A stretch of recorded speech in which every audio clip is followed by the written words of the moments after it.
et messieurs, bonjour, bienvenue dans ce journal au sommaire. Depuis plusieurs semaines, les apprenants sont en vacances, des moments de distraction qui ne participent pas toujours à leur plein épanouissement. À suivre dans ce journal, les différents jeux auxquels doivent s'adonner les enfants. Cérémonie d'inauguration d'un nouveau poste électrique construit à Djougou, une infrastructure qui vient pallier aux problèmes d'indisponibilité de l'énergie électrique. Et puis au Sénégal, le dispositif sécuritaire autour du domicile d'Ousmane Sonko a été levé.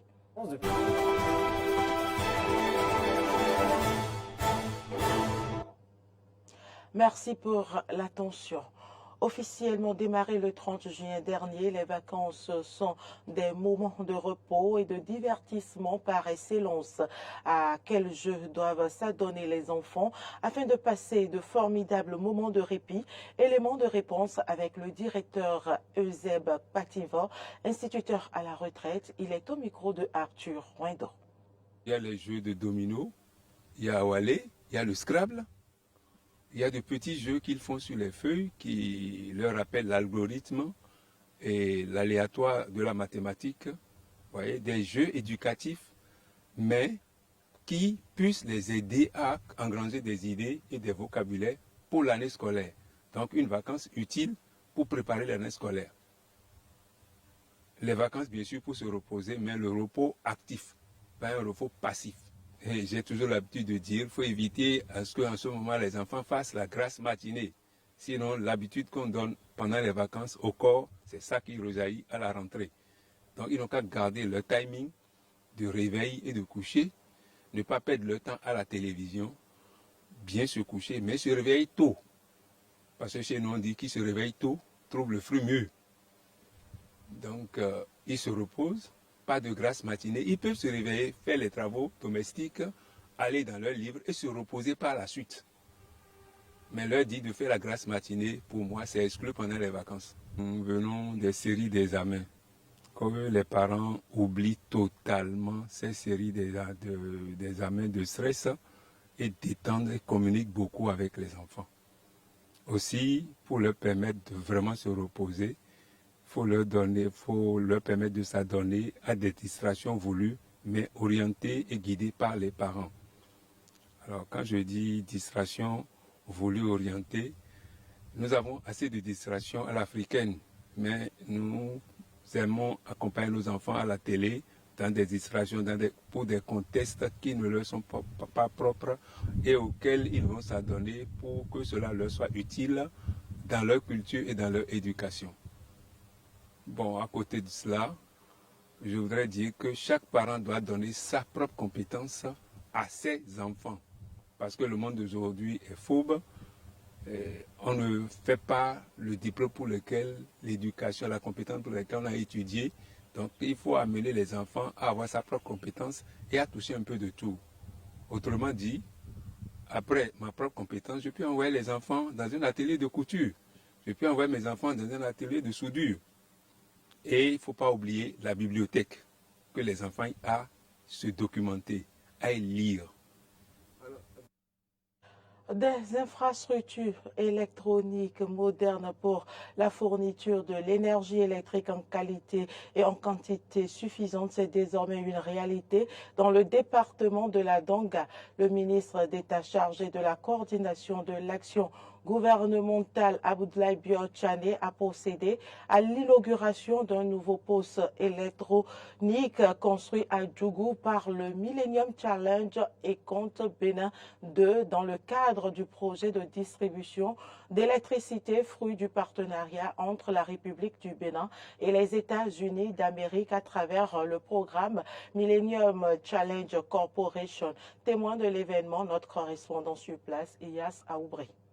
Cette inauguration du poste électrique pour la distribution de l'électricité de bonne qualité dans le département de l'Adonga marque l'aboutissement d'un projet d'investissement de plus de 253 milliards de francs CFA pour la réhabilitation de plus de 197 km de lignes aériennes déjà existantes et la construction de 7120 mètres linéaires de nouvelles lignes souterraines en 33 kV, puis la construction de 2 postes électriques. Selon Edmond Foudzi, représentant du directeur résident par intérim du MCC Millennium Challenge Corporation, le poste électrique de Djougou va contribuer à l'amélioration directe de la tension dans toutes les localités et aidera à la réduction significative de la fréquence et de la durée des interruptions du courant électrique et servira comme un poste de répartition très haute tension entre les villes de Parakou et de Natitengu.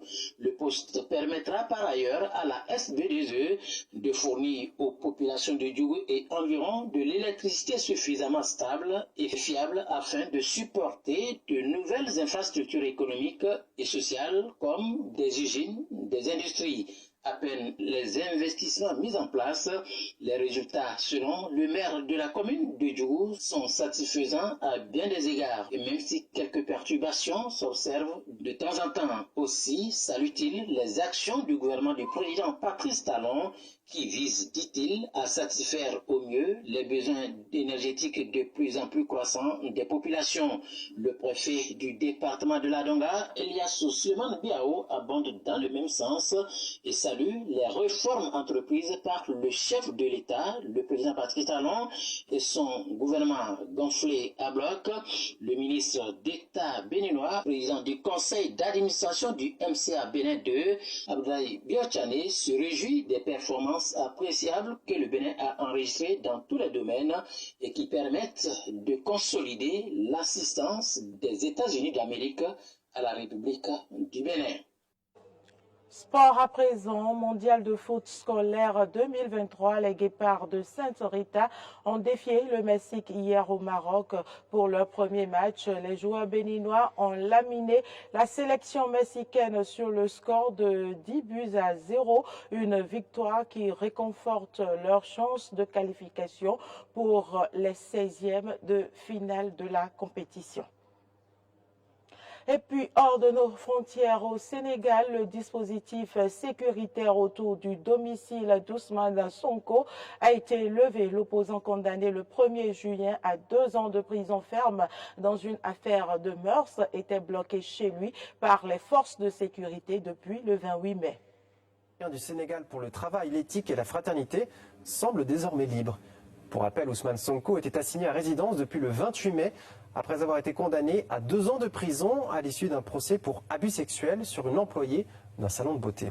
Une condamnation qui le rend en l'état inéligible pour la présidentielle de février 2024. Mais l'opposant, investi candidat par son parti la semaine dernière, n'a pas encore épuisé ses recours devant la Cour suprême. En Israël, la controversée réforme judiciaire sur les rails. Le Parlement a annulé hier la clause de raisonnabilité de la loi sur la réforme judiciaire. Cette disposition vise à priver les juges du droit d'annuler les dispositions gouvernementales jugées non raisonnables. Une décision adoptée en dépit des manifestations. Des centaines de manifestants mécontents tentent de bloquer la route menant au Parlement. Rapidement, des affrontements avec la police éclatent. Ces 2 derniers jours, des milliers d'Israéliens s'étaient déjà rassemblés près de la Knesset contre la proposition du Premier ministre israélien Benjamin Netanyahou de limiter les pouvoirs de la Cour suprême, une mesure phare de la réforme judiciaire. Pour les manifestants, ce n'est rien de moins que la démocratie en Israël qui est remise en cause. La situation politique en Israël est celle d'un dirigeant qui a un problème de justice, qui veut résoudre ses propres problèmes, ses propres affaires privées au tribunal en changeant tout le système et en faisant d'Israël, qui a été une démocratie pendant les 75 dernières années, une dictature, et les citoyens d'Israël de toutes les ethnies, de toutes les régions d'Israël disent que ça ne se passera comme ça. Nous ne laisserons pas faire. Nous y mettrons fin en manifestant, en criant, en faisant du bruit. Israël ne deviendra jamais une dictature. Nous nous tenons ici devant le Parlement et nous nous rendons à la Knesset parce que la démocratie est dévastée par le dictateur. Nous serons là pour elle, nous nous battrons pour elle, ce soir et jusqu'à demain. Nous avons le pouvoir de faire changer les choses. Malgré les manifestations, dans l'après-midi, le Parlement a donc finalement adopté cette mesure cruciale, approuvée par les 64 élus de la coalition du Premier ministre Benyamin Netanyahou, tandis que les élus de l'opposition ont eux boycotté le vote. Cette réforme controversée a provoqué des manifestations d'envergure et une profonde crise intérieure. Elle constitue un tournant dans les 75 ans d'histoire politique d'Israël. Les opposants à cette réforme manifestent depuis que son contenu a été rendu public pour la première fois en janvier. Une réforme qui provoque des réactions même à l'international. Joe Biden a exhorté dans un communiqué ce dimanche à ne pas précipiter la réforme judiciaire. Le président américain considère qu'elle est de plus en plus source de division et s'en inquiète compte tenu des défis auxquels doit faire face l'allié des États-Unis. Compte tenu de l'éventail des menaces et des défis auxquels Israël est actuellement confronté, il n'est pas logique que les dirigeants israéliens précipitent les choses. L'objectif devrait être de rassembler les gens et de trouver un consensus. Cette réforme permettrait également au Parlement israélien d'ignorer les décisions de l'instance judiciaire suprême israélienne, une Knesset, que contrôle le Premier ministre israélien Benyamin Netanyahou. L'armée ukrainienne a attaqué ce lundi 2 villages de la région de Bryansk. Une personne blessée et une ligne électrique est endommagée. De même, 2 villages de Kouroz ont été bombardés, mais cette fois-ci, pas de blessés. Suivez plutôt les détails avec nos confrères de RT France. Ici, on parle de la situation sur le champ de bataille. Il faut dire que l'armée ukrainienne a essayé de s'avancer dans 2 directions, celle de Donetsk et Krasny-Liman. De nombreuses attaques ont été repoussées.